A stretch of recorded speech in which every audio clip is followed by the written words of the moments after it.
Hey there, my name is Benjamin O, and this is my final project presentation for ADTA 5340, Discovery and Learning with Big Data.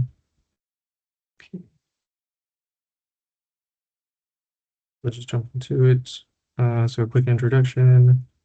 Like I said, my name is Benjamin O. I currently worked as a data analyst for 4 years. I primarily use SQL and I work in Excel a lot.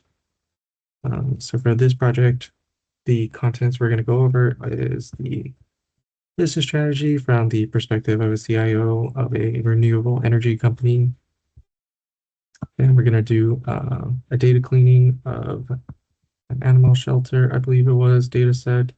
And then we'll create 3 machine learning models. First one, linear regression. Second, logistic regression. And then the third one, I believe, is k-nearest neighbors. Then to wrap it all up, we're going to do a comparison of how those models, some of those models perform um, versus other models using the same data set. Okay, so for part one, to employ a strategy utilizing machine learning in a firm or business. So I decided to go with the renewable energy route. I chose this actual company, Brookfield Renewable Energy Partners. So if I was the chief, I don't know, information data officer, whatever you want, technology officer for Brookfield, um, these are things I would consider since the company is currently a global leader in 5 continents. They harness energy through hydro, wind, solar, and they also have storage options for those energy for future uses. I have to find ways to grow the company's value through tech, uh, their recent increase in demand and need for data centers because of the uh, traction AI is gaining. Um, I also like the idea that the company is low emissions and what we're doing is just clean energy. Um, so that's just a personal thing. The goal is to improve energy yields and lower costs. So one way um, we can lower costs is through predictive maintenance. So just to give you an idea, a commercial grade wind turbine costs, between 2 and 4 million, and a hydro turbine between 1 and 3 million. So these are our assets, and we want to maintain those assets. And to do that, we can use machine learning models. Since there's sensors in those turbines, we can use those sensors to capture data, certain KPIs. So the energy generation being generated by those turbines, like the revolutions, the wind turbines are revolutions per minute for the wind turbines, what the weather is like that day. Heat generation, we can pick up anomalies, gearbox oil temps, I don't know how to pronounce that, but vibrations um, for the area that contains like the main mechanisms uh, controlling the wind turbine. So one example would be like a random forest. I think random forests are used usually commonly to detect like credit card fraudulent activity due to like anomalies. So if there is any anomalies in say, the vibrations of the equipment, so you know, you know how your wind turbines are operating, and if there's anything that stands out, then an early detection can help with with reducing costs that would be attributed to the damage or breakdown of that asset. Battery optimization. This is more just like uh, future-proof, not future-proof, but anticipatory allocation of energy for future uses. and which leads me into the strategic energy sourcing. So the reason we did this, I chose this company was for the data centers, but um, it's not just the data centers. We can use machine learning models to predict like average consumption by area or region, and that's where those batteries come in handy if we need to um, prepare for certain surges during certain times of the year. If we're expecting the weather to,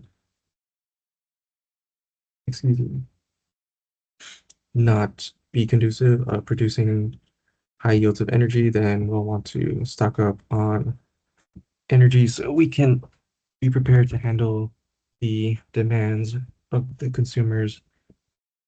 On top of that, going back to the data centers, since there's going to be increasing demand for that energy, then we could use a machine learning model that'll predict uh, maybe how much energy we suspect that they may be using, and then how many turbines we would want to set up to accommodate those that increase in demand. Also, we can use machine learning models to find ideal areas to set up wind and solar farms. So there's lots of ways we can employ machine learning strategies to the benefit of the company. Part two in the project was the cleaning of the animal shelter data set. I did it in Excel Power Query editor. So bring that up real quick. 7 minutes in. Okay, so Power Query editor. This is what the final output looked like. Um, I'll walk you through the steps. Warnings. So data connections.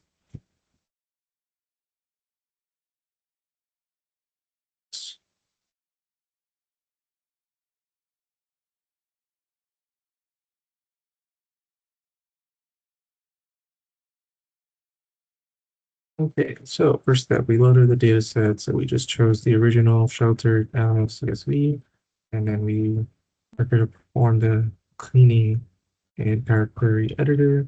So we assign the data types to everything. So we can see here that there's no headers because there's no headers the original CSV. So coming in, the Power Query editor was able to recognize that like this was text and these were um, data types. You can see it's signified by this icon. So this is a calendar with the clock, so date time, but this is just a calendar for the birth date. Text for the dog, uh, text. Yeah, these were all text. Okay, so the next step, we are going to assign the column name. So here you can now see that all the columns have their headers. The biggest thing I noticed that had an issue was age upon outcome. We were getting um, all kinds of varying measurements. So we wanted to create a uniform way to calculate that. And it seemed as though that this date time column was referring to the outcome type. So this adoption occurred at this date for this particular animal who was born on this date. So since since the age-bound outcome is was giving me so many problems, I figured the logic made more sense to just subtract the birth date from the time to get the proper value. And this is the logic that I use. I mean, you could see there in the formula bar, but this was the new column. So we took the date portion of the date time, and then we subtracted the date of the date of birth. And if it was less than 0, then we gave it a null. Otherwise, we divided by 30.416, which is just 365 days a year. Excuse me, 365 days a year divided by 12. That's what you'll get. So we can create a metric that is age upon outcome months. And we filter the rows to remove the nulls, which we found in the sex upon outcome column. The outcome type had actual nulls rather than just the text saying null. And then the new column that we created, we wanted to remove any nulls. And we moved stuff around. We dropped the month year since that was just a redundant column.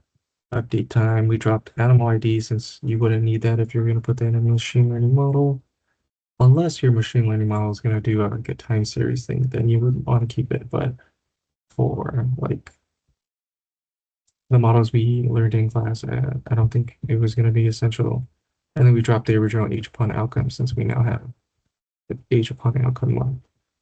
And then per the instructions of the part two, they wanted this to be a numeric column, so you can see it's a 1, 2, 3 for numeric, but just to be sure, I converted to an integer. And that's how I clean the data set, and just file save as a CSV cleaned, and that's how I got that. So for the next one, so build a model using the abalone CSV, and that's here, the linear regression. So let's get into it. So for that one, there was 41, 77 records, 9 columns. There are cases where height equals 0, so we decided to omit those because I think of the 41, 77, there was only 2 records, and so that wasn't going to really affect their overall performance of the model. We're not limited on data. There were no nulls, and then there were 3 values for gender. Let's see, so we decided to create a dummy variable for gender. Why? Because that gender I think actually carried some importance. So I suspected that the I stood for infant. So to test that theory, I decided to average the number of rings, or in this case would be the age, and grouped it by sex. And we can see here that the I is significantly lower compared to the male and female, which I believe was accurate, an accurate deduction that I was an infant. So here we're dropping all those cases where height equals 0, which was just 2, and then made up a 0.5% of records, which actually seems like a high percentage. This could be wrong right here. Anyways, don't want to waste too much time. No nulls. Everything was numeric except for age. So then we created the, none of these graphs really mattered. Assign the predictors, outcomes rings. Where is it?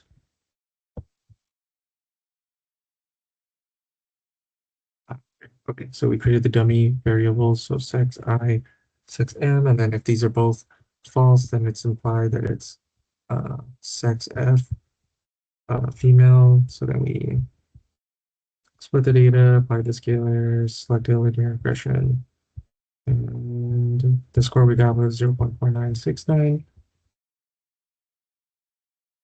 And our validation K tenfold K validation score actually gives us 52. So that was a little bit higher than the initial performance.